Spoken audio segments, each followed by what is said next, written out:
Hello and welcome to Mythmakers. Mythmakers is the podcast for fantasy fans and fantasy creatives, brought to you by the Oxford Centre for Fantasy. My name is Julia Golding.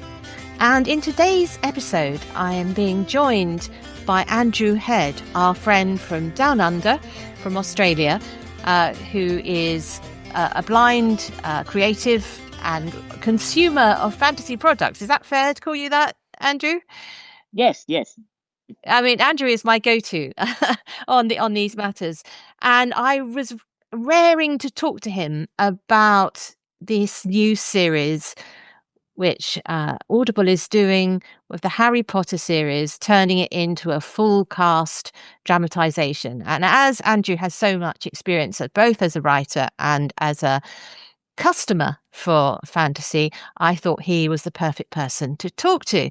So, Andrew, I believe that you have listened to the first two in this series, which is Harry Potter and the Philosopher's Stone, or Magician's Stone for Americans, and Harry Potter and the Chamber of Secrets.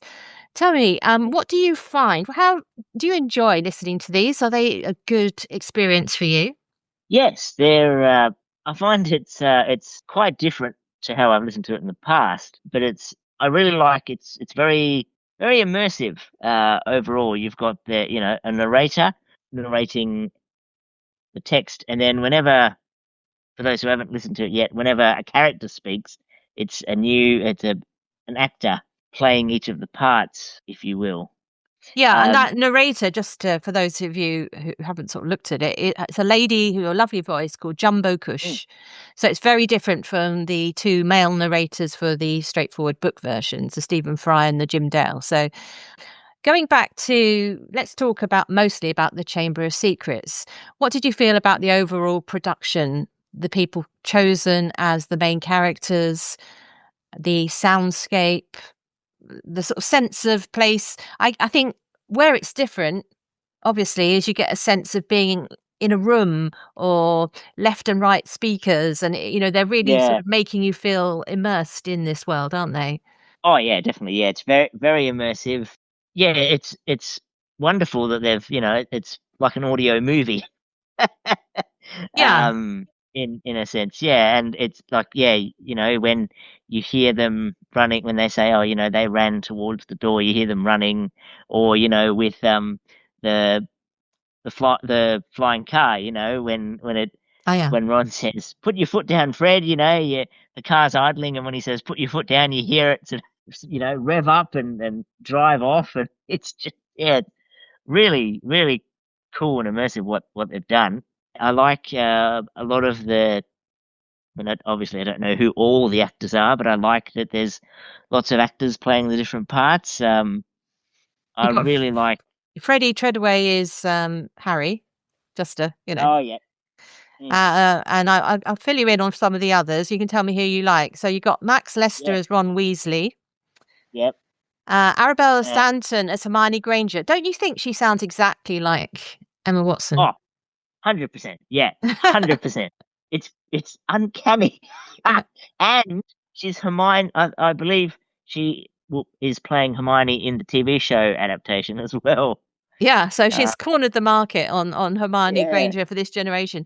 You got Daniel Mm. Mays as Dobby, and Oh, yep. Nina Wadia as Molly Weasley. A name that a lot of people will know is Simon Pegg as Arthur Weasley, because Simon Pegg has been in the Mission Impossible films. Okay. He's like a Mm. comedian that lots of people Okay. will be familiar with. Huh. Kit Harington as Gilderoy Lockhart. Now, Kit Harington, of Ah, course, yes, was Jon Snow in yes.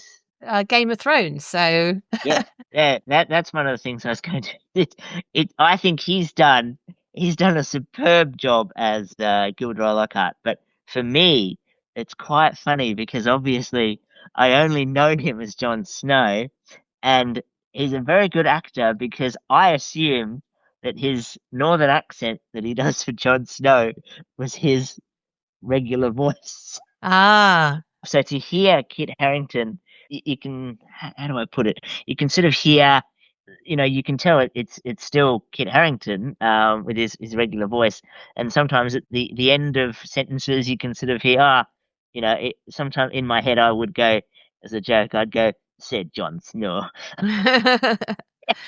Yeah. So yeah, it's quite Who bizarre. knew who knew he could actually act? Yeah. We got Oh Alex Hassel as Lucius Malfoy, yeah. Michelle Gomez as Minerva Gonagall. Uh, uh, Yes.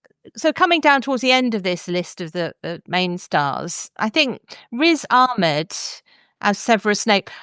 It's so hard to step into the Mm, shoes of yeah. Alan Rickman did Alan such a good Rickman. job. Yeah. Mm. I'm not a big fan of, sorry to say, I'm not a big fan of his voice, and I'm not the biggest fan of Uncle Vernon's voice either. But it can't be perfect, so it is what it is. Yeah, I'm just trying to see But who plays Uncle Vernon. Let me have a quick look. Jeremy Swift. uh, Yes, and that, but of course, you're again big shoes to fill. I'm very yeah. fond of Hugh Laurie as Albus Dumbledore. Oh yes, I was coming to that. I only know him, Hugh Laurie, as Prince George from Blackadder. Ah, no, he was also House to I most, know, yeah, yeah, where he I did an know. American accent. Yeah. So, Oh, okay, cool. yeah, and also recently in The Night Manager as the baddie. So Ah, he's a okay. man with a great Yeah. range. But if you only think of him as like the ridiculous Prince George, then clearly, So when I heard Hugh Laurie was cast as Dumbledore, I was like, oh, this is going to be fantastic. And it's great. It's wonderful to hear an older Hugh Laurie playing Dumbledore, who obviously, he has his silly moments, but is can be obviously he can be quite serious, and it's wonderful to hear him be the lovable, funny yet serious Dumbledore, and I think he does a superb job. yeah, it makes Superb. me wish that they'd cast him in the TV series that they're doing. But anyway, Oh yeah, and another sort of like for like voice is Mark Addy as yes. Rubius Hagrid, Oh yes. who's It took me a little while to recognize him, but in the when I was reading the Philosopher's Stone, but all of a sudden I went, oh, hang on, that's Mark Addy, and of course we all know him as King Robert from Game of Thrones, such a deep, booming voice, and I think it really suits him as Hagrid, and of course he does Hagrid's West Country sort of accent. Oh yeah, you couldn't have cast anyone better with that voice. Just yeah, and brings it. it's very similar to Robbie Coltrane, of course, in the Yes. way it strikes the ear. And then finally, the last person to mention is Matthew McFadden as Voldemort. To be honest, he's not had an awful lot to do yet. So No. we wait to see what happens Mm. with that. Yeah, I liked him in Philosopher's Stone, and I liked. Was he also did Tom Riddle, didn't he? Or was Tom Riddle someone else? I don't what do you I think there's a different actor. I think looking down the list, there's a young actor called Oscar Brudenell Jones as Tom Riddle Jr. Oh, So he did a good job. yeah. Yeah. Mm. Anyway, so and some of the most intriguing when you dig right down into the bottom of the list, you've got things like Mm. Shirley Bassey, who's like a famous singer of Goldfinger and things like that, who Oh, plays rings one a of bell. the warblers on the radio. So they've obviously just had such Mm. fun saying, "Who can we get involved in this production?" And Mm. they've gone far and wide. So Oh, the other surprise actor was Miles Jupp as Cornelius Fudge, yes, and I know him from the news quiz for BBC Friday Night Comedy. So I was like, I didn't recognize him, and it was only when I heard the massive 14-minute cast list at the end, which is great to listen to, yeah. and I was like, oh, Miles Jupp as Cornelius, that's great, that's fantastic. Yeah, you're right about the listening to the end because I happened to when I was listening to the first one, I was on a dog walk, so I just Ah, left it playing as I wasn't back home yet, and the number of you know extra people involved in it. plus the craftspeople, because they also list Mm, everybody who did everything. It does mm, take a long time. It reminded me of, if you've ever sat and watched the rolling credits of Lord of the Rings, anybody, that goes on for a good 10 minutes as well. So yeah. yeah. So the cast, I think I agree with you that the balance in the cast is uh good. I Mm. think I'm going to hold back on Riz Ahmed, because I think that the test of him will come in later books in the series. I find his voice a little bit light, So just who, a who bit. does he play again? Severus Snape, just a Oh, bit. yeah. Mm. I find it quite hard sometimes to hear it. Actually, he just seems Oh. slightly, just slightly less defined. I guess I'm used to the Alan Rickman sneer. So, what about the? I mean, so actors, well done, everybody. But what Mm. about the music and the sort of Foley sounds? The Foley sounds are things like the door knocking and the car revving and all that stuff. How do you Oh, find yeah. the presence? Let's start with the music first. How do Oh, you find that? I love the music. It's great. Because obviously there's the iconic music for the movies. So it's wonderful that they've come up with their own theme tune and their own score for this production. And yeah, they've done a really good job on the main theme. And then how you'll get music at the beginning and end of each chapter. It's yeah, really really lovely. It's you know atmospheric, and it helps get you in. I suppose. So I like that. Yeah, there's more music. I guess it does a different job to film music. Yeah, Have you, Andrew? Have you seen Chamber of Secrets with audio description? I have. Yes. So if you Yes. remember that, quite often when they're showing landscapes or, train journeys or something, there isn't Yeah. dialogue. There's um, some kind of soundtrack, Hedwig's theme or some kind of Yeah. comedy theme or whatever it is. So clearly, and a composer for a film has bigger spaces to put the music in. The Yeah. job of this composer, I think, is much more complicated because they have to punctuate and not take over. Yeah. Yeah. That's true. I think I wasn't that impressed when I listened to the first one, but it's growing on me, the main Okay. theme, and I can now remember it, whereas I couldn't when I listened to the first one. I don't find it too much of a distraction, which is good. I was worried it was going to be a bit too Mm. intrusive. What about the Foley sounds?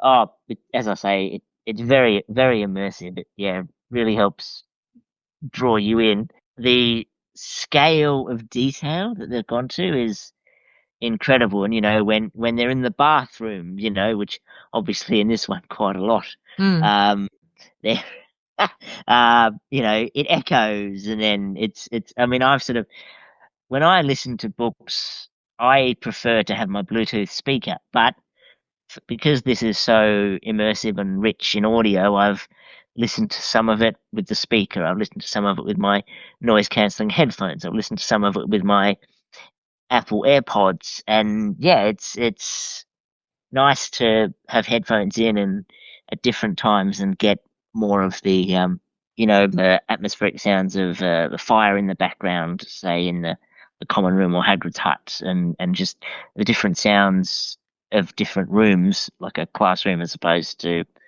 uh, a dormitory or something. So moving on, so we've both been generally impressed by these productions. I Mm. think it'd be fair to say, Oh, and but I will say the actress for Moaning Myrtle did a fantastic job. Megan Richards, there you go. Uh, Megan mm. Richards, well done.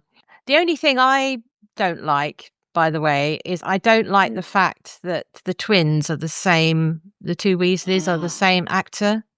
I forgot to mention that. Yes, I agree. I agree. I mean, I assume they did that.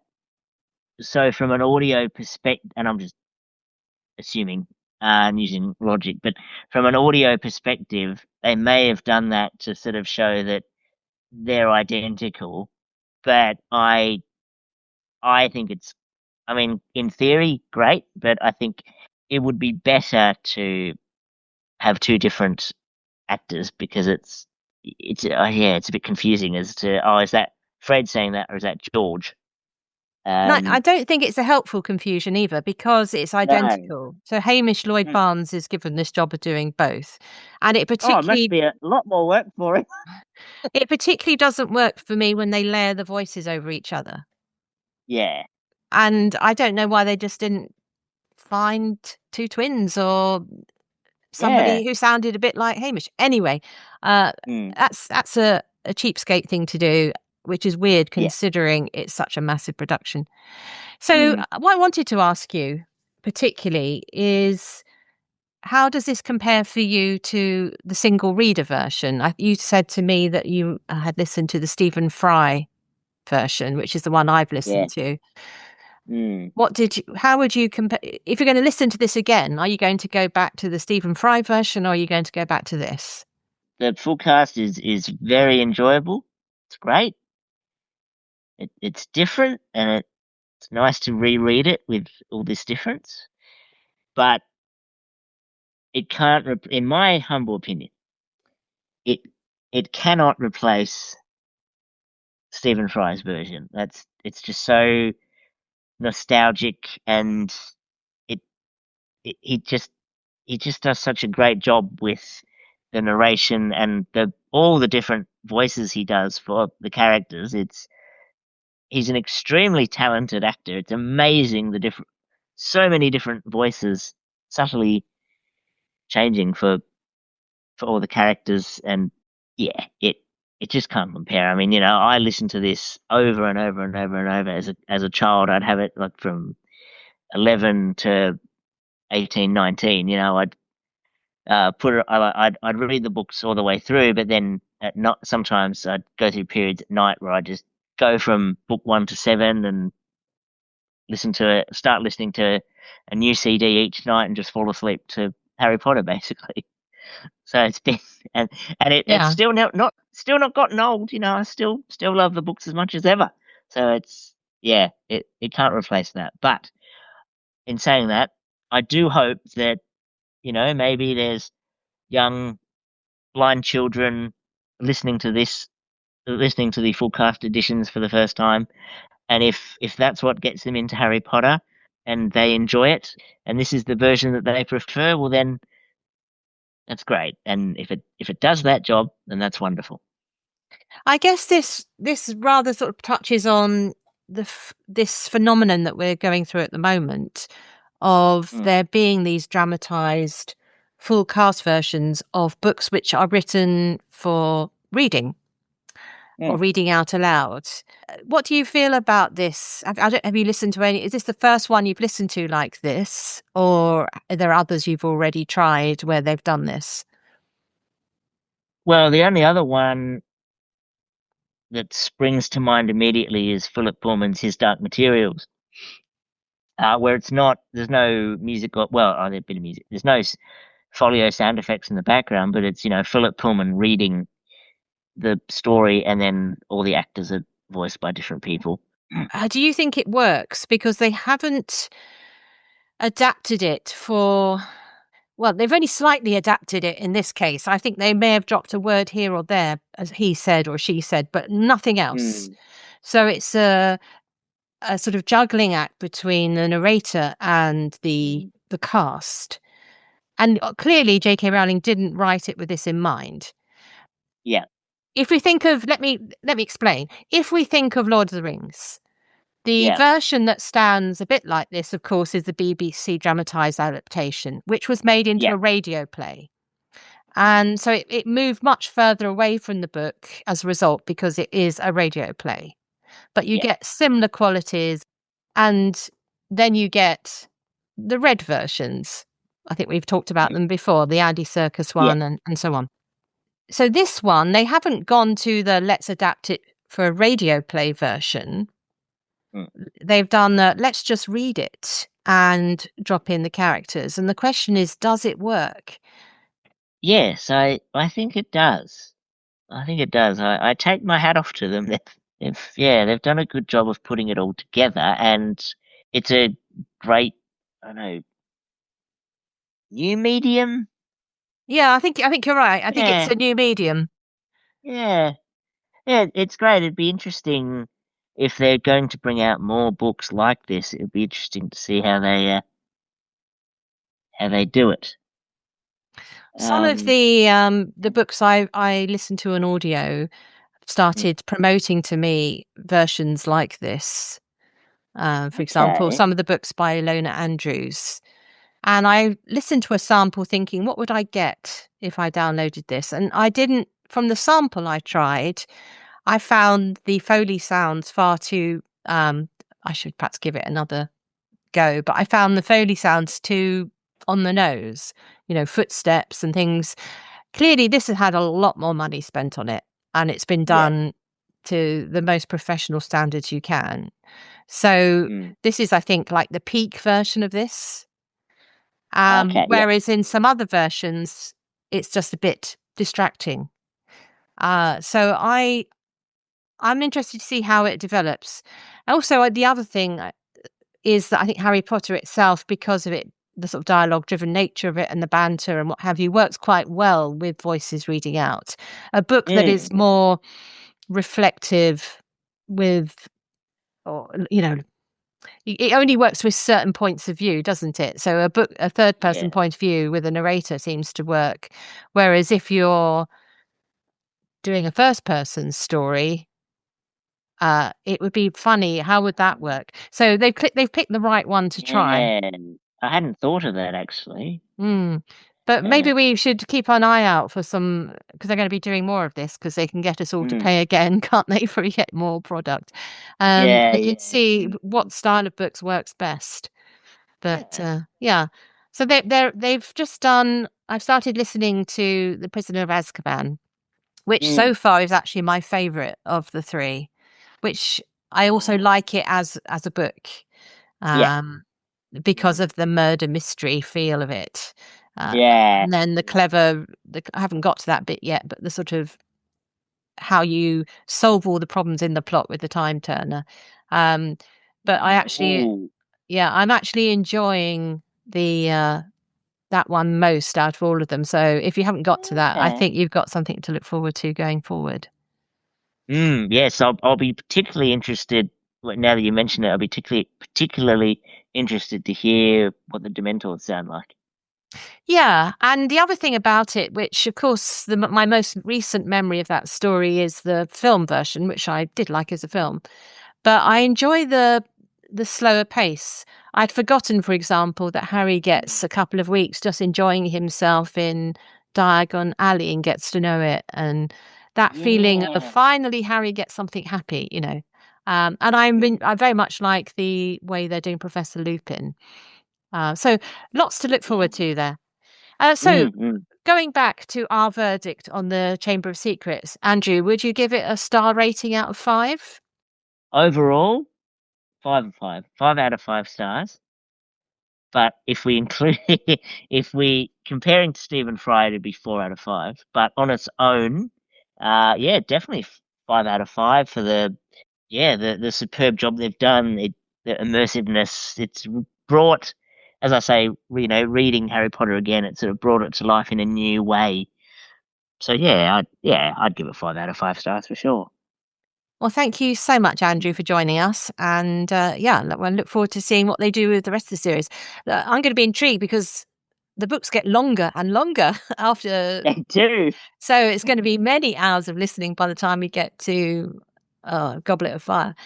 Anyway, thank you very Oh, much for joining us. no worries. Thank you. Thanks for having me. And in the second part of today's episode, I wanted to have a quick look at the information that's just come out today, that's January 2026, about the highest grossing films of all time.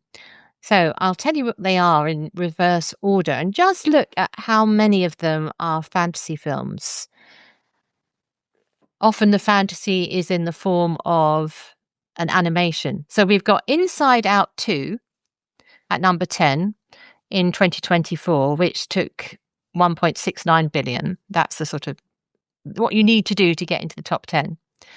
At number 9, we've got Zootopia 2, 2025, a very recent film that's just made it onto the list.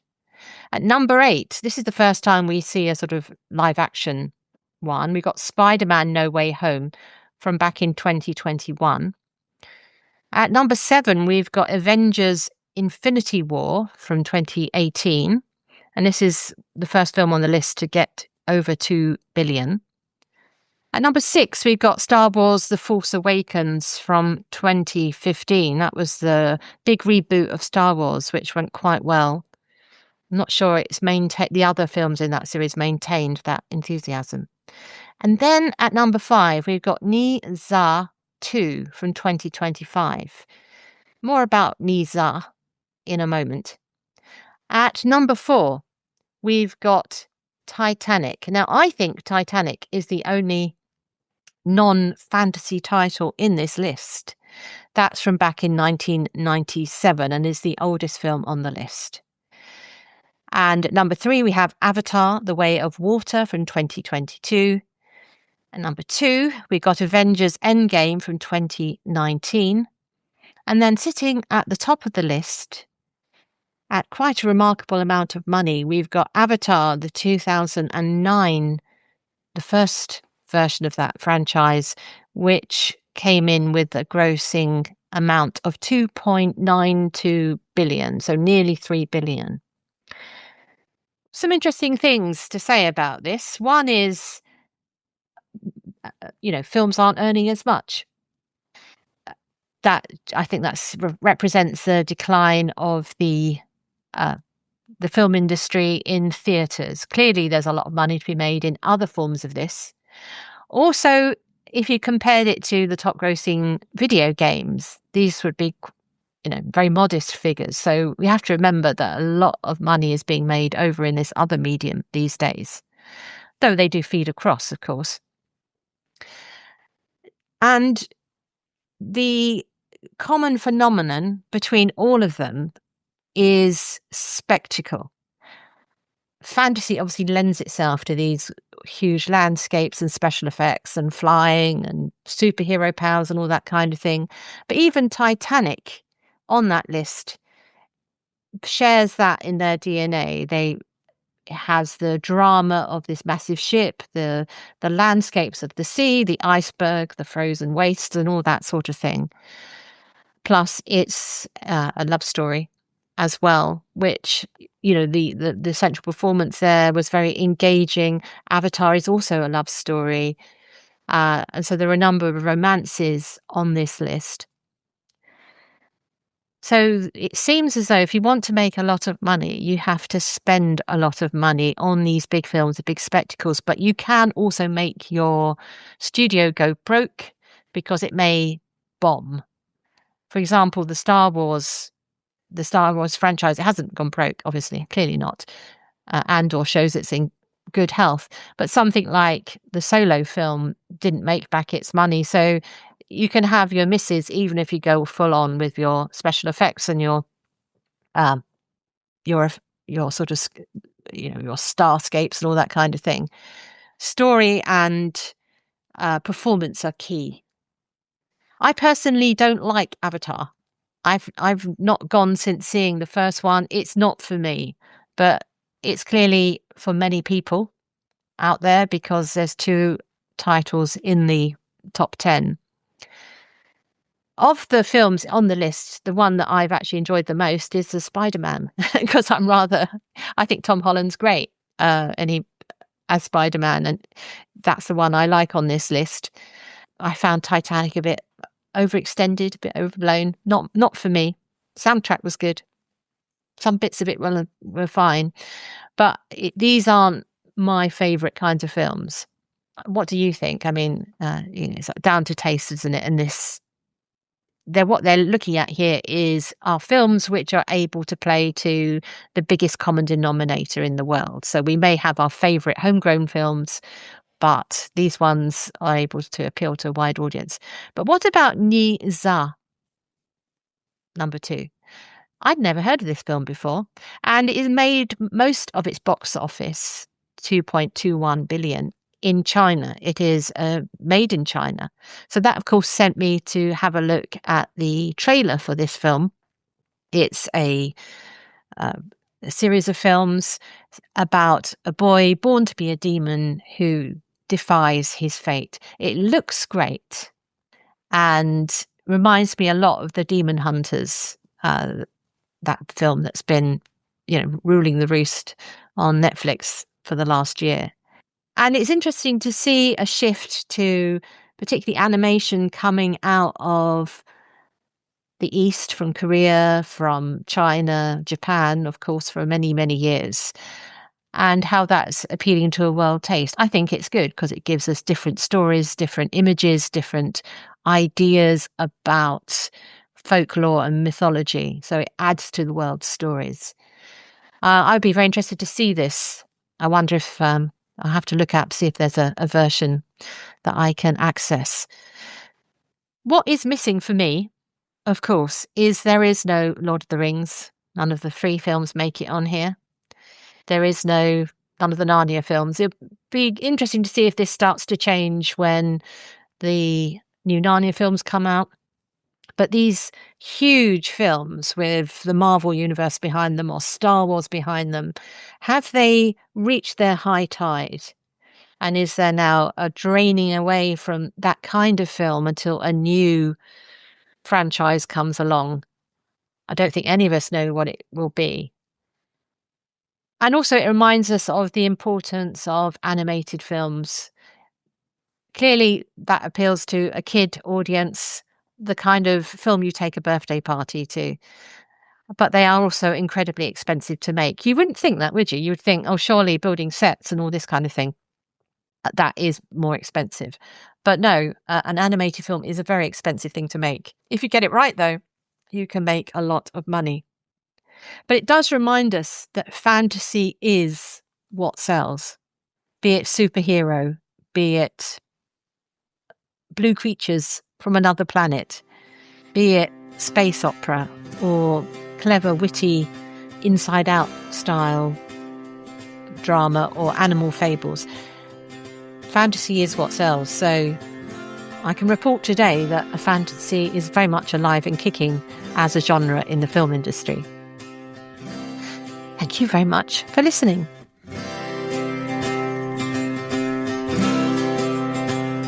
Thanks for listening to Mythmakers podcast, brought to you by the Oxford Centre for Fantasy. Visit oxfordcenterforfantasy.org to join in the fun. Find out about our online courses, in-person stays in Oxford, plus visit our shop for great gifts. Tell a friend and subscribe wherever you find your favourite podcasts worldwide.